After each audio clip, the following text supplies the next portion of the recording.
पड़ोस में हिमाचल में सरकार बनाने के लिए, वोट पाने के लिए इन्होंने ऐसे ऐसे वादे करके सरकार बना दी कि पूरे राज्य को बर्बाद कर दिया।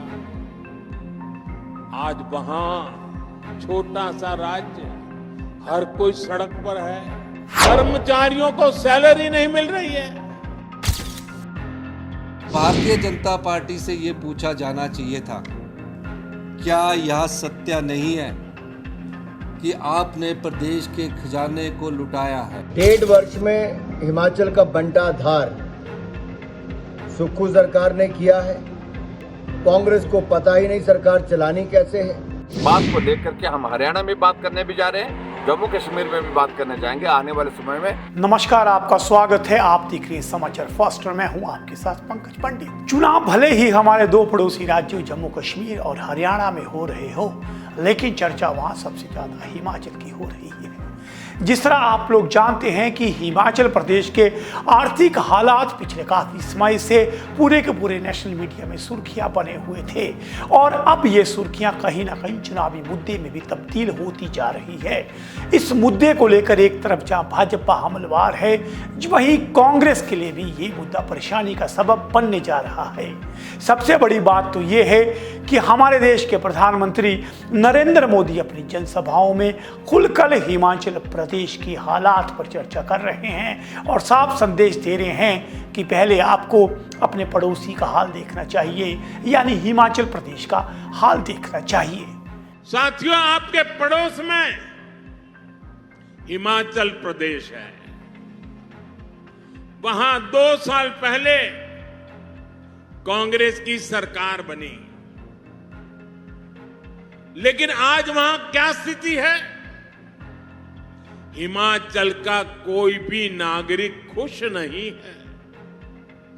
कांग्रेस ने वहां हर वर्ग को झूठ की गुट्टी पिलाई थी, लेकिन जो भी वायदे किए उनमें से कोई पूरे नहीं किए।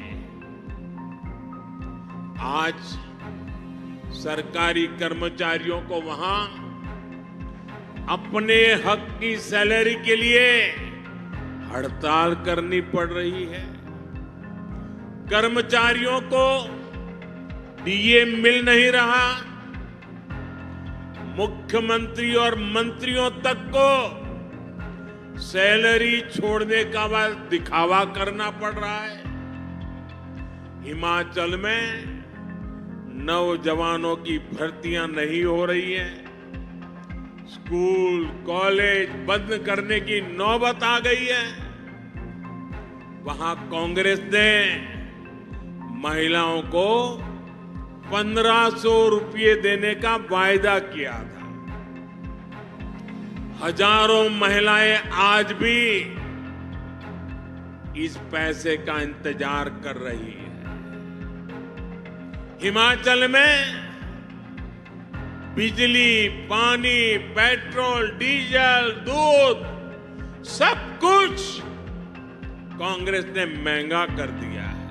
हिमाचल प्रदेश में वर्तमान में सबसे बड़ा मुद्दा जो है वो भले ही मस्जिद विवाद हो, लेकिन इससे पहले प्रदेश के आर्थिक मॉडल पर पूरे देश में चर्चा हो चुकी है। कहीं फ्री बीज को लेकर के प्रदेश सरकार को घेरा गया, कहीं चुनावों के लिए झूठे वादे करने को लेकर सुखविंदर सिंह सुक्खू की सरकार विपक्ष से लेकर के पूरे मीडिया के निशाने पर रही। हालात तो तब खराब हो गए जब 1 तारीख को कर्मचारियों के खाते पे सैलरी नहीं आई और इस पर सड़क से लेकर सदन तक जमकर चर्चा हुई। मॉनसून सेशन में भी प्रदेश की आर्थिक स्थिति को लेकर के विपक्ष ने जमकर बवाल हुआ और पहली बार विधानसभा को 2 दिन के लिए बढ़ाना पड़ा, क्योंकि सबसे बड़ा मुद्दा आर्थिक स्थिति था, उस पर ही चर्चा होनी थी। और उसी दौरान विपक्ष के नेता जयराम ठाकुर ने स्पष्ट कर दिया था कि प्रदेश के आर्थिक मॉडल की चर्चा पूरे के पूरे देश में होगी। विशेषकर उनके निशाने पे राहुल गांधी थे कि जो खटाखट मॉडल उन्होंने लाया है उसकी कीमत प्रदेश को चुकानी पड़ रही है।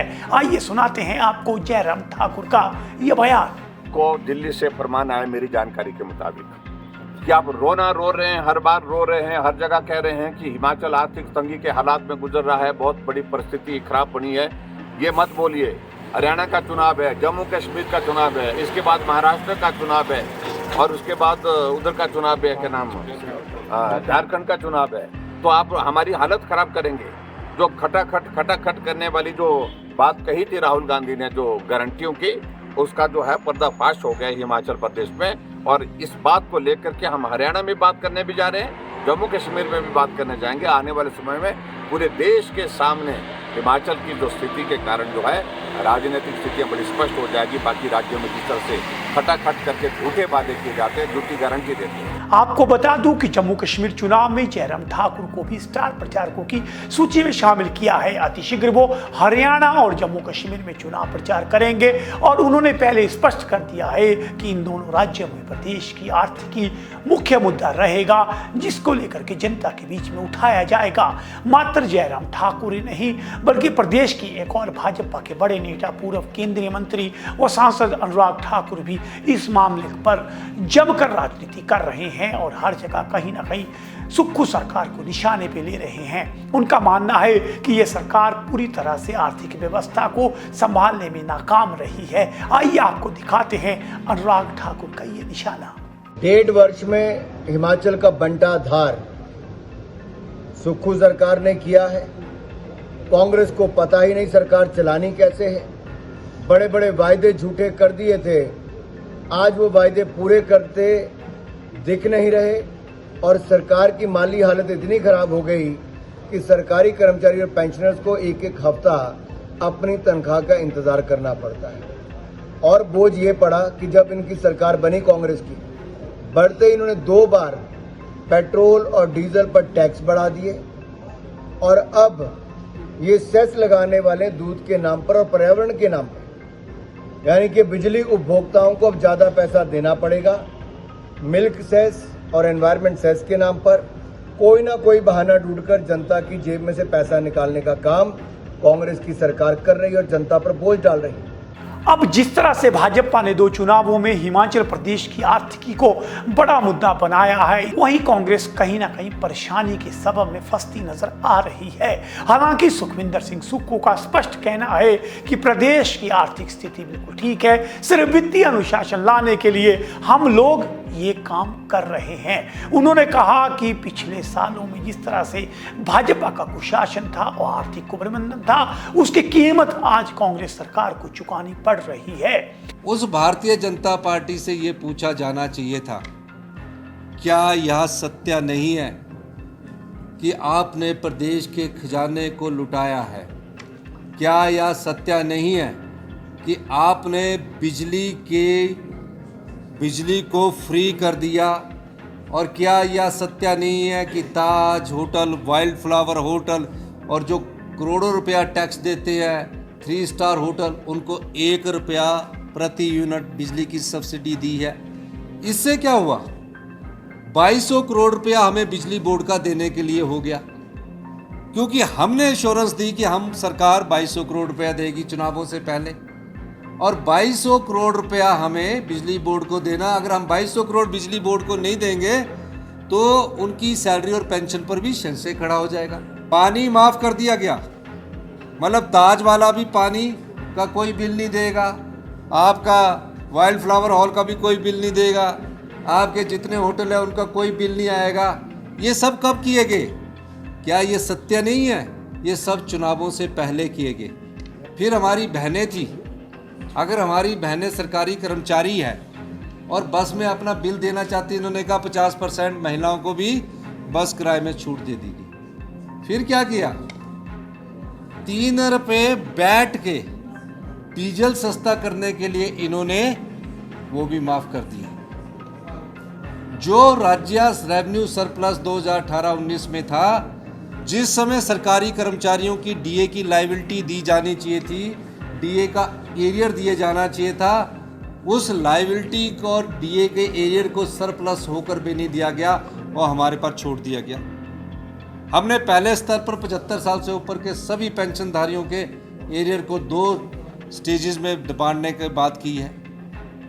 ये प्रदेश की जनता को जानना जरूरी है सरकारें आती है, सरकारें चली जाती है, मुख्यमंत्री आते हैं, मुख्यमंत्री जाते हैं। मैंने ये इसलिए 40 साल में पहली बार जनता के सामने लाया क्योंकि जनता को पता होना चाहिए ये संपत्ति आपका है, ये खजाना आपका है। चुनावों से पहले जो भी राजनीतिक दल इसको लुटा देता है तब प्रदेश में इस प्रकार के हालात पैदा होते हैं। उन्होंने कहा कि प्रदेश सरकार जनता के साथ है और जनता के हित में कोई भी फैसला लेने से सरकार पीछे नहीं हटेगी। सुखविंदर सिंह सुक्खू भी हालांकि स्टार प्रचारक है कांग्रेस के, वो भी जम्मू कश्मीर और हरियाणा में चुनाव प्रचार को जाएंगे। अब देखना है कि प्रदेश की आर्थिक मॉडल पर ये जो चर्चा है इन दोनों चुनावों में किस स्तर पर जाती है और नरेंद्र मोदी के इस बड़े निशाने के बाद राहुल गांधी सहित पूरी कांग्रेस क्या कहती है और क्या ये जो आरोप लग रहे हैं कि प्रदेश में कांग्रेस ने जो चुनावी वादे किए थे उनकी कीमत अब जनता को चुकानी पड़ रही है, इस पर कांग्रेस के बयान का हमें आपको हम सबको इंतजार रहेगा। इसी तरह की खबरों के लिए आप देखते रहिए समाचार फर्स्ट टू द पॉइंट।